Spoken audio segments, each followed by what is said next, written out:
Free speech is not a bargaining chip. It's not something for lawyers to dissect to their advantage or for politicians to trade away for cheap votes. It's sacred. And that's a concept that some religious people seem to have trouble understanding.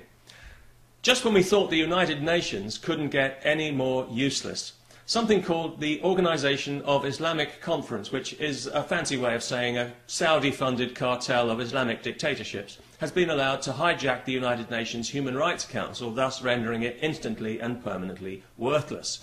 Nevertheless, with all the plodding predictability of a Hollywood car chase, their first order of business was to pass a resolution banning criticism of Islam and Sharia, and by extension of their own barbaric regimes, with all the stonings and beheadings, amputations and female genital mutilation that so disgusts everyone in the civilized world.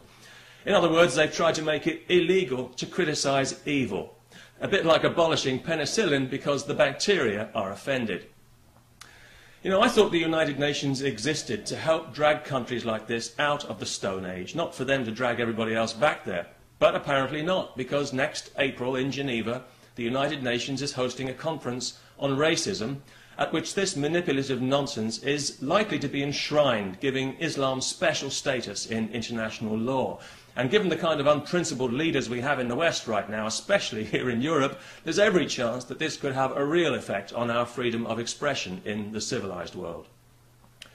Because Islam has a notoriously one-sided view of free speech, just as it has a one-sided view of everything else. If you criticize Islam publicly, you will be abused and threatened almost beyond belief, as an army of hysterical, brainwashed illiteramuses line up to shit the contents of their minds into your mailbox. Check out the feedback page on my website for an idea of what you can expect. And maybe some of you lefty, liberal, multicultural pricks who are always telling me that Islam is peace, maybe you'd like to take a look as well. That's if you can bear to pull your heads out of your America-hating arses for 5 minutes. Islam is peace is a message that's been spread to the four corners of the mosque. And that's where it stops, because nobody else is buying it in a million years. Islam is as Islam does, and as long as the Saudis hold the reins and continue to finance extremists and to teach children violence and hate, then Islam is Islam, and peace has nothing to do with it, and every concession we make to it is an invitation to the past to reach out a bony hand and grab us by the nuts. And we're already on a slippery slope, which is being liberally greased by our own leaders who don't like freedom any more than Islam does. And that's why Islamists are free to say whatever they want to in our society, to criticize us, to insult us for the way we dress, for the way we behave, our culture, our values, even calling for homosexuals to be killed without being arrested for incitement to murder, because that might inflame community relations. But anyone who so much as raises an eyebrow in protest at any of this is immediately accused of hate speech. Well, personally, I don't do hate speech because I think hate is a self-destructive emotion and therefore rather a stupid one. But I do a pretty good line in disdain and contempt speech, and anyone who thinks their faith should trump my freedom is going to get that by the bucket load. Sorry to be so disrespectful and everything.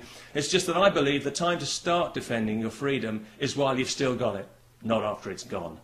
And that's why I think that this conference in Geneva should be boycotted by all civilized countries.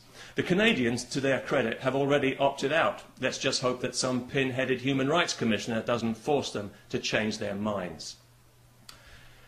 We've been exposed to Islam up close in the West for about, well, a couple of decades, I suppose, ever since the Rushdie affair brought it to everyone's attention like a shovel to the back of the head.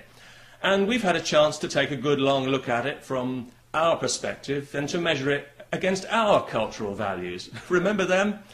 And many of us don't like what we see, I'm afraid. In fact, we're appalled and disgusted by much of what we see, and we're going to say so loud and clear. Well, some of us are anyway. And anyone who doesn't want to hear that had better shut their ears along with their minds, because free speech is our birthright in the civilized world. It's what made us the civilized world. And we know it's our lifeline to the future. And if we let anyone pick it apart, then our society has no future, which is exactly what the Islamists intend. Because make no mistake, what the people behind this resolution want is to turn this planet into a prison camp. into a worldwide religious police state like Saudi Arabia is today. And that's not a fantasy, it's a reality, where women are treated as property, minorities abused and victimized, where execution or mutilation await anyone who steps out of line, where there's no other religion allowed, and where there's no beer. And just on its own, that would be enough for me, quite frankly. And if we carry on as we have been in the West, staying silent about this, either through fear or through misplaced cultural sensitivity, if we keep letting ourselves be bullied and pushed around by radical Islam and its fellow travelling multiculturalist pimps, then little by little, resolution by phony bullshit resolution, our freedom will be eaten away until it's no longer recognisable as freedom at all. At which point you may wake up and look around wondering what the hell happened there as some bearded ignoramus hands you a one-way ticket back to the 7th century. Enjoy. Peace and happy days. It isn't always easy to change your mind, especially when your opinions are based on emotion and not fact.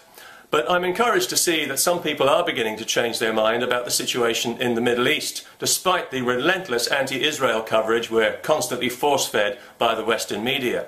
Because when people take the trouble to look at the facts, they quickly realize that the Palestinian cause is insultingly bogus and phony, that the terrorist Palestinian leadership are playing the free world like a Stradivarius, and that the whole problem could be solved peacefully and prosperously for everyone involved tomorrow if only they would stop murdering people and let it happen.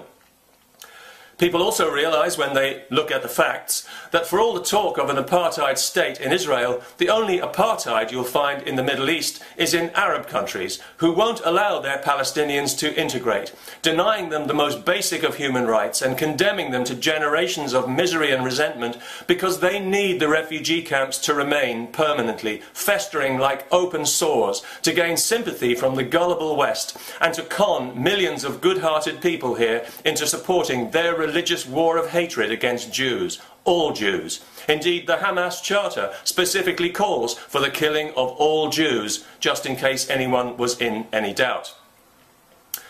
However, although the tide of truth is beginning to turn, many people are still very critical of Israel's failure to abide by United Nations resolutions, especially to do with human rights. And yes, on the surface that seems a legitimate concern, assuming of course that a UN resolution is actually worth the paper it's written on.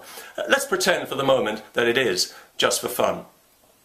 Yes, that's a real puzzle, isn't it? Why would the Israelis ignore dozens of resolutions forced through by a cartel of anti-Semitic Bronze Age barbarians who would destroy their country and everyone in it, including women and children, given half a chance? Beats me. I guess they must be fascists. If you're one of the people who still thinks like this, let me try and explain to you why they do it, in case you are just too stubborn or too dense to figure it out for yourself. The United Nations, as it stands today, is an embarrassing disgrace and an insult to humanity. Whatever moral authority it may once have had has been squandered. Its political corruption is matched only by its incompetence. Just ask the people of Syria. I wouldn't trust the United Nations to run a lemonade stand without thousands of people being needlessly killed.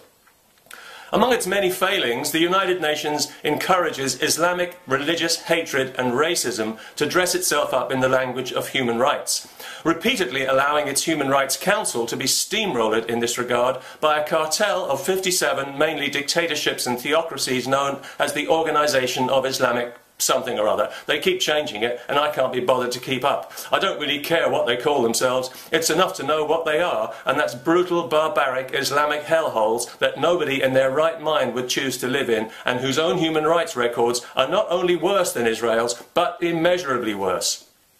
Countries like Iran, where they execute children. Sudan, where they practice slavery and casual genocide. Pakistan, which is supposed to be a democracy, but which is actually a dictatorship of religious ignorance, violence and fear, and where every year 1,000 women are murdered by members of their own family.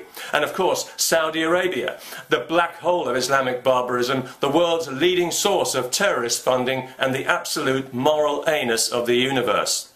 These are some of the countries behind the blizzard of resolutions directed at Israel. Countries that belong on the high moral ground the way a rattlesnake belongs in a lunchbox. Countries united by a virulent religious hatred of Jews for being Jews. These are the loudest voices at the United Nations. So of course the Israelis ignore them. It would be suicidal not to. When it comes to Israel, the United Nations is a crooked court with a jury full of hanging judges, and it doesn't get any more corrupt than that. And frankly, I'm baffled as to why the Americans still tolerate this disgusting travesty on their soil and pay all its bills. They should kick it out of the country and tell it to relocate to Tehran or Islamabad, where the Organization of Islamic Fascists can go ahead and pass all the fancy resolutions they like, all written out in the most beautiful Arabic, and then promptly shove them where the sun don't shine. In attacking Israel over and over, while ignoring the real human rights violators, not only the Islamic barbarians, but the North Koreas and the Burmas of this world, the United Nations has shown itself to be nakedly partisan and to be effectively an enemy of Israel. And as I see it, unless you're an idiot or a Western liberal, you don't take orders from your enemies. Peace, if you like.